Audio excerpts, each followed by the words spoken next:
Dagens modell som vi pratar om, det är ju alltså den XK-modellen som kom med årsmodell 2007.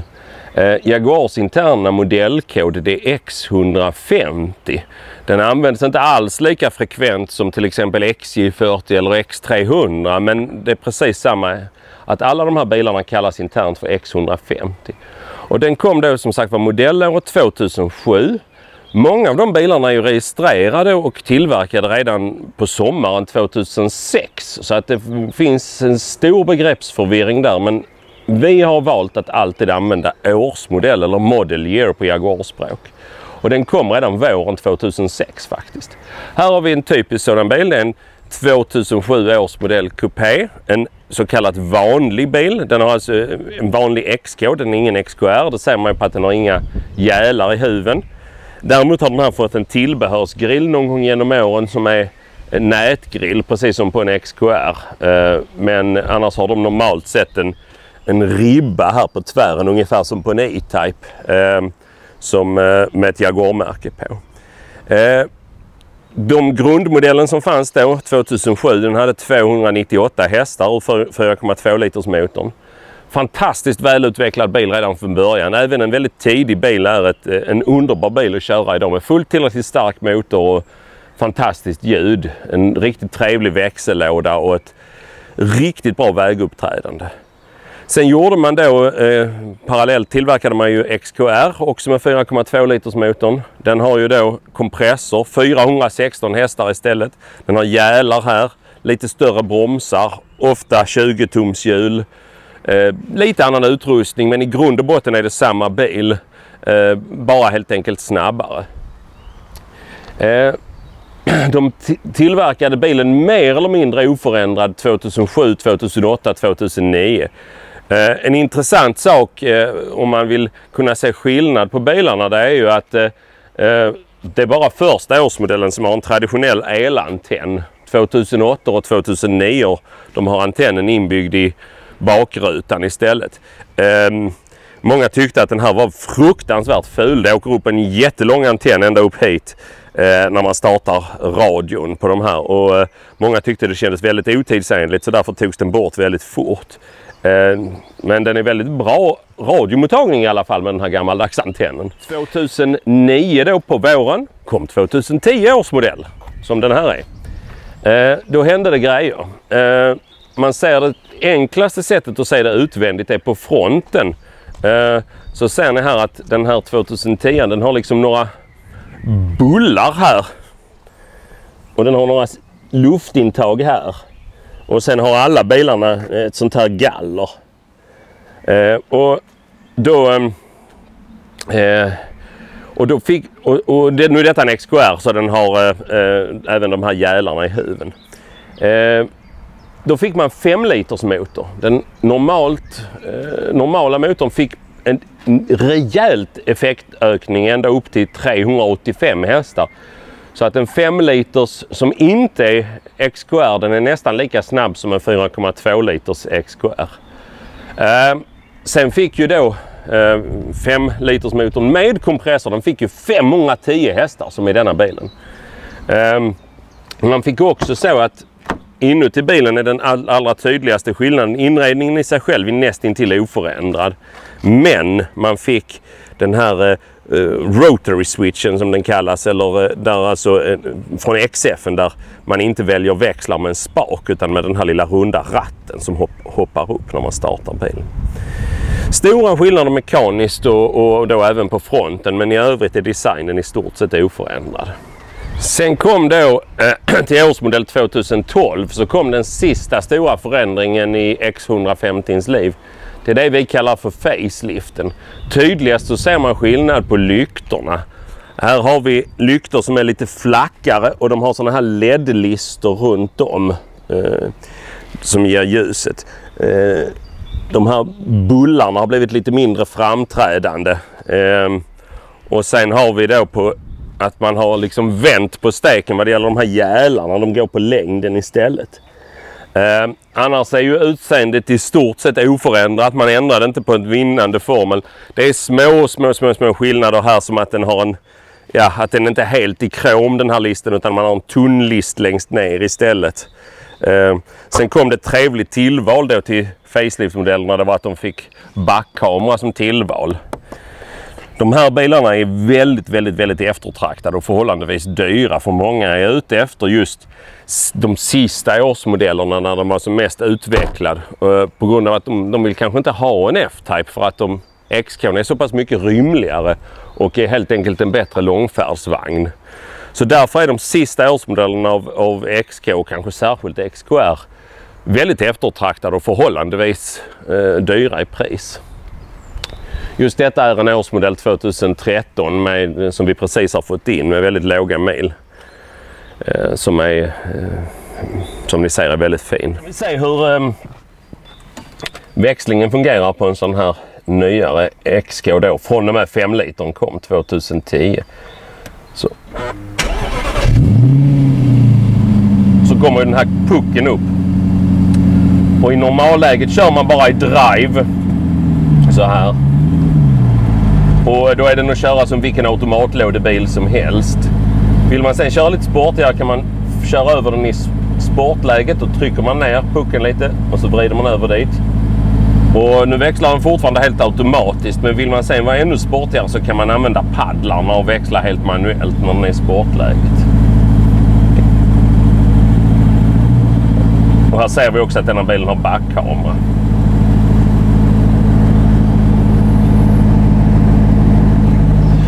Jo, en fråga som har kommit upp ibland, som då gäller den här generationen XK, men det gäller ju även XF och XJ. Såklart är ju, vad gör man om man behöver vinscha upp en sån här bil på en bärgningsbil eller putta den en mindre sträcka eller någonting? Man ska inte boxera en automatlådebil, men däremot så kan man ju behöva flytta den. Vad gör man då om inte den här grejen kommer upp? Om bilen inte startar, eller om det är något fel som gör att den här inte kommer upp? Den ska ju komma upp så här. Jo, då är det så att man måste frilägga en spärr som finns som drar ur parkeringsspärren. Och den spärren, den är gömd under mittkonsolen. Det är lite olika på olika bilar hur man gör för att komma åt det, men det är inget man liksom gör en regnig söndagkväll utanför Trosa helt själv. Alltså tyvärr, det är väldigt dumt konstruerat egentligen. Det är just den här bilen så har någon tänkt till. Det är nämligen så att den här spärren, den sitter här under, och här har de listat ut att det här är inte bra. Så där har de gjort ett eget litet lock här över. Så.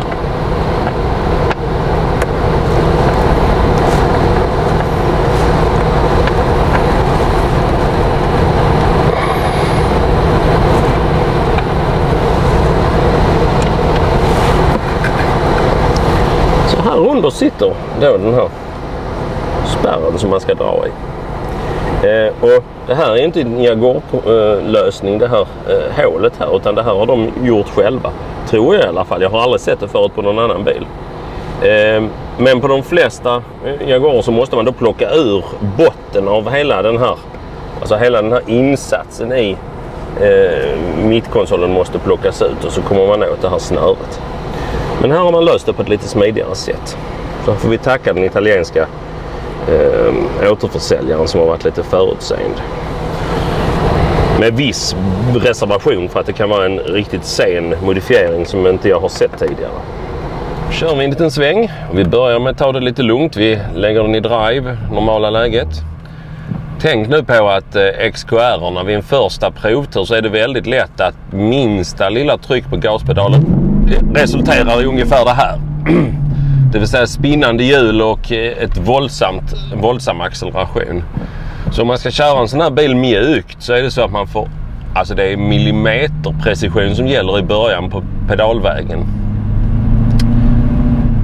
Men det är det som är så härligt med den här generationen XK, att trots 20-tums hjul och väldigt hårt satt fjädring egentligen och enormt höga prestanda, så går ju bilarna fantastiskt bra över små ojämnheter och så vidare. De är inte alls besvärande stötiga. Och det tror jag beror mycket på att bilen är så pass lätt så att den på något sätt, den behöver inte ha stenhård fjädring för att ha bra väghållning. Det är ju det här då en XKR, en 5.0. Och den har då, kan man ställa om chassit, så om man vill ha lite tuffare chassi och tuffare sättning på antisladdsystemet, så trycker man på den här knappen. Jag kallar det för, lite på skoj, på flaggläget, men det heter egentligen på Jaguar-språk dynamisk funktion. Och då blir bilen ännu styvare den kränger mindre i kurvorna helt enkelt. Antisladdsystemet tillåter lite mer och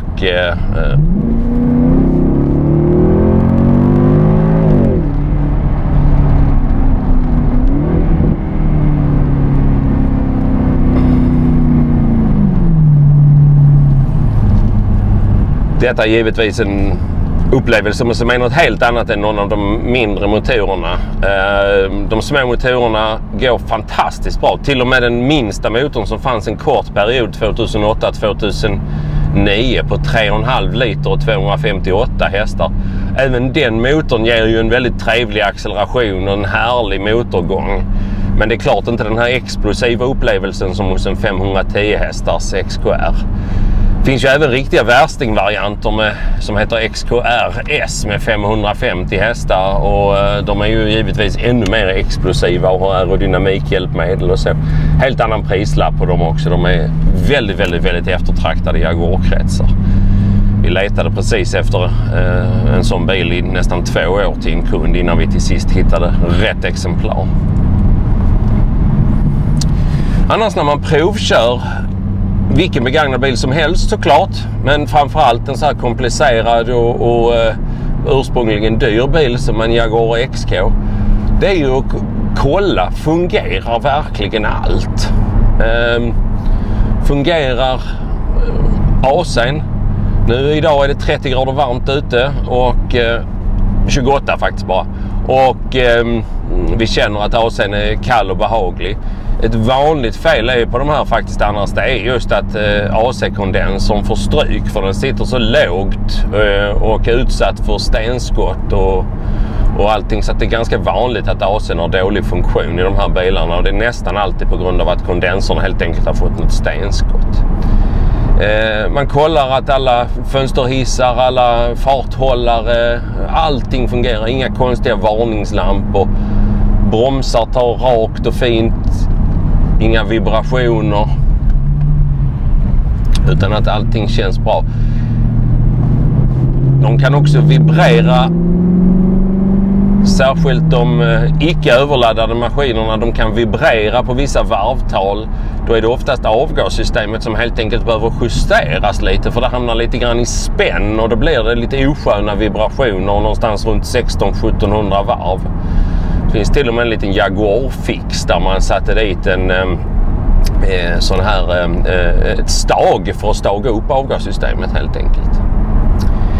En annan sak som är specifik för just XK-modellen som är potentiellt relativt dyrbar, det är att en sån här varm dag så kan det hända att passageraren blir fruktansvärt överraskad och inte så glad över att hon får väldigt mycket iskallt vatten på sina fötter. Och det beror på att dräneringen till AC:n, det droppar ju normalt sett ut under bilen och ska göra det på alla bilar.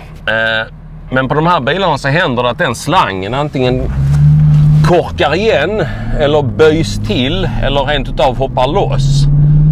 Och då rinner dräneringsvattnet ut in i bilen genom fläkten och landar på passagerarnas fötter. Det kan vara avsevärda mängder. Och då är det så att den här slangen, den kostar väl 200 eller 300 kronor i mesta laget. Men det tar ju en erfaren mekaniker en 6 till 8 timmar att byta den. Så det innebär ju att det är förhållandevis dyrt att fixa en sån här liten smågrej. Många tror ju att man ska kunna kolla om det är gjort. Men det går ju inte att fixa, det går ju inte att se, för att då måste man ju plocka sönder bilen på samma sätt igen helt enkelt. Det är ju ett av de väldigt få modellspecifika felen som de här bilarna har. Annars är det ju liksom så, det vanliga man måste titta efter på alla bilar, att allting fungerar och historiken är bra och så vidare. Vi kan berätta lite mer om växlingen. Detta gäller ju även för XF-modellerna med samma konstruktion och även XJ. Det är att så länge man har bilen i drive så fungerar den precis som vilken automatlådebil som helst. Kör man då över den i sportläget, då får man en mycket abruptare växling, plus att bilen vid nedväxlingen mellan gas själv, ni hör,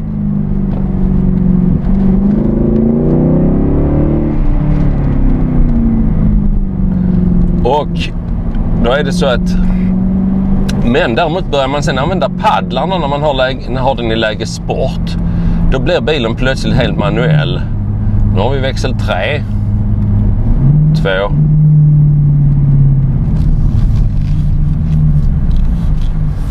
och läge 1.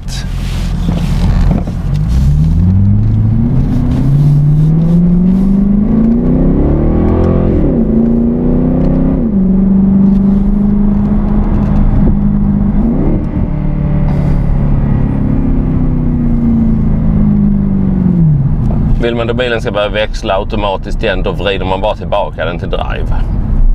Och så är vi tillbaka i det lugna sköna åkandet igen.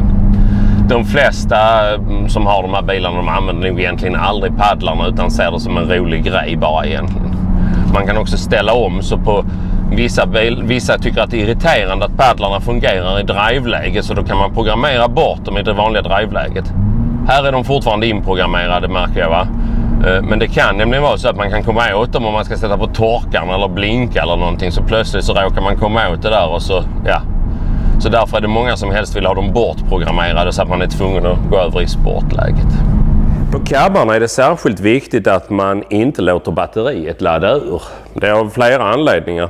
Nummer 1 är att det är fruktansvärt svårt att komma åt batteriet på en cab. När cabben är nerfälld är det närmast omöjligt. Batteriet sitter nämligen här in under denna här, och när cabben är nerfälld, nu är den uppfälld här, men när cabben är nerfälld så tar den allt utrymmet här, och då är det nästintill omöjligt att komma åt batteriet.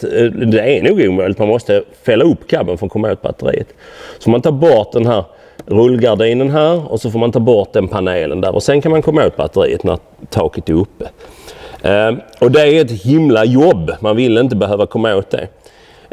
Finns ett sätt att ladda bilen, de har tänkt på det här, så finns ett sätt att ladda bilen utan att plocka och komma åt batteriet. Det är att man låser luckan här innanför vänster bakljus. Här nere ser vi en grov mutter som sitter i änden på en kabel som täcks av en gummimojäng.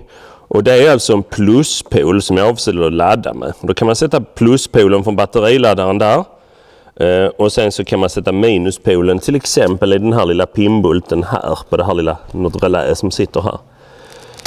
Om man i nödfall behöver kabelstarta bilen så går faktiskt det även här. Det är kanske inte riktigt vad Jaguar har tänkt sig, men det går. Jag har utprovat en metod där man sätter pluspolen här, men det finns ju ingen kraftig minuspol här. Utan då sätter man minuspolen här borta istället, i änden på avgasröret. Och då kan man få fram tillräckligt med ström för att kabelstarta bilen. Det är inget jag rekommenderar om det inte är absolut nödvändigt, men det går att göra. Men här kan man ladda batteriet. Andra anledningen att man inte vill ha särskilt en cab strömlös är att cabben får problem med synkronisering och sin programmering när bilen blir strömlös en längre period. Och det är rätt jobbigt när det händer. Det finns lite olika nivåer på hur eländigt det är, kan man säga. Men är det för eländigt då måste man ju faktiskt till verkstad.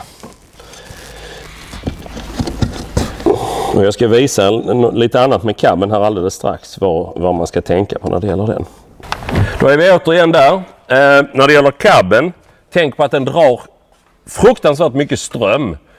Så att det är nästan en förutsättning att ha motorn igång, för att annars tömmer man batteriet på nolltid med att fälla upp och ner cabben.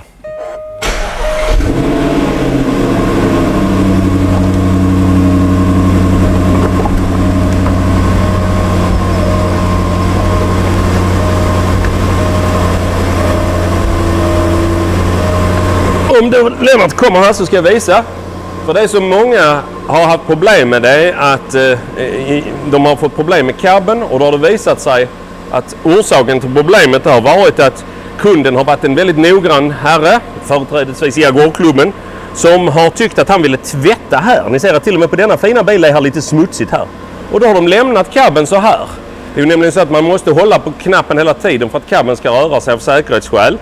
Men då har man utnyttjat det, man har lämnat det här och gått och hämtat en trasa och tvättat lite och sånt. Och sen har man i skräck fått se hur de här två fäller ihop sig åt varsitt håll när hydraulerna tappar kraften. Då är det nämligen så att då har man problem, för då har alltså cabben helt tappat sin synkronisering. Och då räcker det inte att man gör det självsynkronisering, utan då måste bilen med största sannolikhet till verkstaden. Så vi har haft mer än en bil som har kommit från klubbkretsar där kunderna har gjort sådär. Så att om ni tvunget vill rengöra där, så gör det så att man pausar där. Man är 2 personer, man startar bilen, man pausar en liten stund där. Man har en assistent som torkar av snabbt och lätt. Sen fäller man ner taket igen och så gör man om proceduren på andra sidan. För lämna den inte så. Det går bara i 1 eller 2 minuter. Sen börjar hydraulerna tappa trycket och då är man, som man brukar säga i Skåne, till råttorna. Det är många som har undrat över hur man hissar en sån här bil och varit rädda för att hissa dem. Det är inget konstigt. Det viktiga är bara att man använder rätt lyftpunkter. Finns markerat i tröskellådan här med en liten triangel. Innanför där sitter en förstärkning. Så man använder en billyft eller man använder en garagedomkraft, det spelar liksom ingen roll.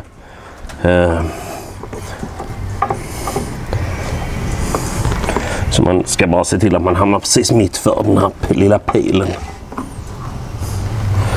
Så. Och det är precis likadant här fram. Har vi också en liten pil. Så är det väldigt låga bilar så det är. Så. Då är det så att de här bilarna är ju aluminium. Det vill säga hela karossen och hela stommen är gjord i aluminium. Även ytterplåtar. Det innebär att de har inte normal typ av rost heller. Däremot kan det bli korrosion i dörrkanter, särskilt skärmkanter, där det kan ha kommit sprut av några främmande partiklar som sen orsakar att lacken börjar släppa. Det är sällan speciellt allvarligt. Det ser värre ut än vad det är. Om man ser stora korrosionsområden så tänker man ju nästan som bilentusiast att här kommer det gå hål. Det gör det inte här, utan det är bara lacken som har släppt. Det kan bli nog så kostsamt att ställa till rätta. Men jag vill hävda att korrosionsproblemen är mycket mindre än vad det är på en stålbil. Sen har man ju vissa komponenter är fortfarande gjorda i vanligt stål, som till exempel bakvagnens ram här och framvagnens ram och bromsrör och bränslerör och sånt. Där kan det ju vara vettigt att rostskydd eventuellt. En svensk såld bil med många mil på mätaren, den är ju rejält rödfärgad vid det här laget. Något som till exempel även gäller F-Typen, där man har haft mycket klagomål på det. Denna bilen som har gått i nedre halvan av Italien, den är helt perfekt under tillser vi. Sen gäller det att kolla allt vanligt, att det inte är några anliggande bromsar och så vidare. Hjullager och sånt. Allt detta håller jättebra, inte sämre än på någon annan bil. Det enda som man kan säga som är lite grann av en, inom citationstecken, sjuka, det är ju att de här bilarna, precis som sina släktingar XF och XJ, kan slita bakvagnsbussningar ganska hårt. Och då är det så att de bussningarna, de är ju integrerade i de här bärarmarna som man då får byta som en enhet. Och de är inte mega dyra, men de kostar ändå en 3 eller 5 000 kronor per styck. Och det är ju 4 stycken, så behöver alla 4 bytas så blir det ju en rätt så dryg reparationskostnad. Så det är viktigt att kolla efter glapp i bakvagnarna noga. Framvagnarna däremot lider inte alls av samma problem, märkligt nog.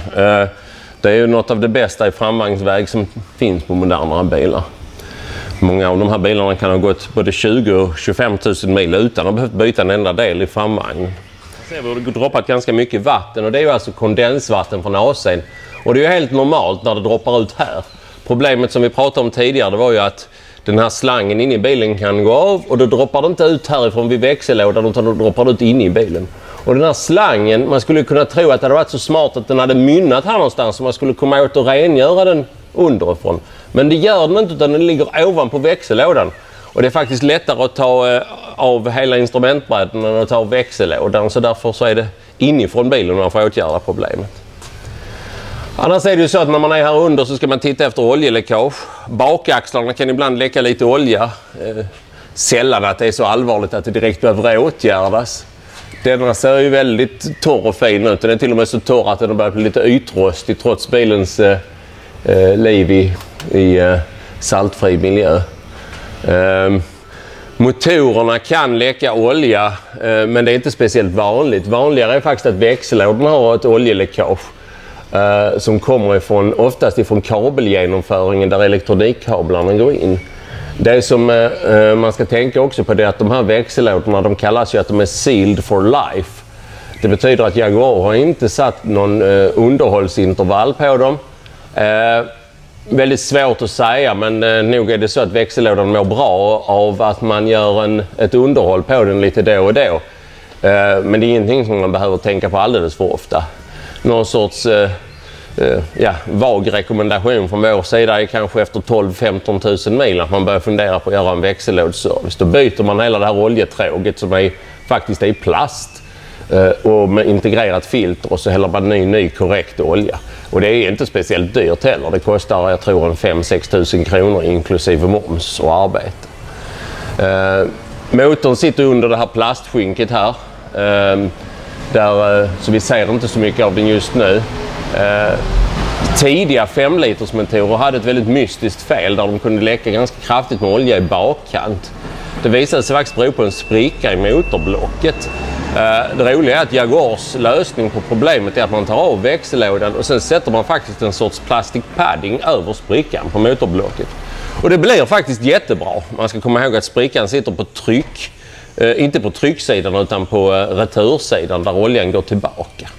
Så det har vi gjort på ett antal bilar och det har blivit jättebra. Det är ingen av dem som har kommit tillbaka med oljeläckage igen. Viktigt på bilar med så här breda däck och breda fälgar är att kolla att fälgarna är runda. Mycket vanligt är att de har fått en smäll här på insidan när man kör över vi ser en liten antydan till det här. Det här är nog inget problem, men ibland kan det vara mycket värre som gör att den är nästan platt på ett ställe och då får man vibrationer i bilen. Och det beror på att fälgen är så bred och däcken är så tunna, så kör man på en kant på det här viset, alltså som är helt vinkelrätt mot bilen alldeles för hårt, då viker sig fälgen här på insideskanten. På utsidan har den ju liksom ekrar så den är mycket starkare. Väldigt vanligt. Också viktigt att titta efter slitagemönster. Det är de är otroligt känsliga för framvagnsinställning. Om man sliter ut ett par däck på nolltid, att de blir oftast slitna på insidan. Här har vi lite tendenser till det, men inte allvarligt. Men vi kan titta på denna fälgen. Här. Man snurrar den så här och tittar efter skador. Här är ingenting som syns. Här är också väldigt lite vikter, vilket är ett bra tecken. Sitter det massor med vikter, då anar man att fälgen inte är rak. Samma sak, man kollar bromsskivor och bromsklossar och så när man har bilen uppe. Här finns ju ett slitage, men det är ingenting som är utslitet på något sätt. Överhuvudtaget fantastiskt bra bilar som har chassin som håller väldigt höga miltal. Stötdämpare, fjädrar, sånt det byts i stort sett aldrig. Håller otroligt bra. ABS, väldigt hög teknisk kvalitet på de här bilarna. Bilens hjärta, i det här fallet 5 liters motor med kompressor på 510 hästar. Det som är så fantastiskt, som jag glömde nämna tidigare, det är ju att de här bilarna, trots extremt utseende, fantastiska vägegenskaper och otroliga motorer, så är de ändå förhållandevis billiga att hålla i drift. Det här är ju en bil som kan slå det mesta ifrån Porsche, Ferrari, Maserati. Men har inga dyra kamremmar som ska bytas. En service kostar mellan 3 och 6 500 kronor kanske. Och är ganska billiga i försäkring. Drar förvånansvärt lite bensin. Det är en superbil som går att leva med. Här ser vi också bilens konstruktion. Ganska spännande att se. Vi ser hur det är gjutna sektioner, stora gjutna lättmetallsektioner som är limmade och nitade ihop. Det finns alltså inga svetskarvar i en sån här bil. Eller ska inte finnas i alla fall. Det gör också att det faktiskt är sällsynt med rena fuskreparationer i större skala. För att man kan egentligen inte fusklaga en sån här bil, för att få den en rejäl smäll så att stommen blir påverkad, då spricker lättmetallen och den går ju egentligen inte att laga. Man kan inte dra den rätt, utan blir en sån här sektion skadad så måste den bytas ut. Och därför är det sällsynt med rena fuskjobb. Såklart kan man ha gjort mindre lyckade byten av motorhuvar och skärmar och så, men det här med liksom att ramsnäa bilar har dragits rätt och skarvats ihop på mitten och så, det förekommer egentligen inte med aluminiumbilarna. Vilket är väldigt positivt. Sen ser vi här en annan intressant säkerhetsfunktion som Jaguar var en pionjär på. Det är ju de här huvairbagarna. Det är att om man skulle råka, gud förbjude, köra på en fotgängare, så är det ju så att fotgängaren, han slår ju inte ihjäl sig på motorhuven, han slår ihjäl sig med huvudet när han slår igenom motorhuven och träffar den hårda motorn. Eller så slår han ihjäl sig på här uppe där taket börjar. Då är det så att den här bilen har ett detektorsystem som känner av ifall man kör på en fotgängare, och då skjuts airbagarna upp på en bråkdel av sekunder, så fångar huven upp fotgängaren så här. Och då landar han här, åker inte vidare upp så, och han trycker till den förhållandevis mjuka huven så att han inte slår huvudet i motorn som är under. Det var ett svar på amerikanska lagkrav där man sa att det skulle vara ett visst avstånd mellan motorn och huven. Och det hade ju Jaguar svårt att para med en snygg design. Om ni har sett många bilar från de senaste decennierna så ser de rätt konstiga ut, för framänden. Den är liksom lite förhållandevis hög, inte alls så slank. Och det beror i mångt och mycket på de här lagkraven. Det är faktiskt också så att de första årsmodellerna av det här systemet, det var Jaguar som sagt var en pionjär. Och de första årsmodellerna av det här systemet så förekommer det ganska ofta varningar in i bilen där det står fotgängarskydd ur funktion eller kontrollera fotgängarskydd. Och det är i 9 fall av 10 sensorerna i stötfångaren fram som är defekta. Det blev en bättre typ sen efter 2009 någonting. Och man byter ut det till den bättre typen. Det roliga är när då folk börjar skämta om Lucas och mannen som uppfann mörkret, och det är klart att det krånglar, så brukar jag visa dem en sån sensor som har fallerat, så står det Continental Made in Germany på den. Så att överhuvudtaget så är de här bilarna både enligt ägarna och enligt statistik betydligt mer stabila elektriskt och datamässigt än vad sina tyska motparter är.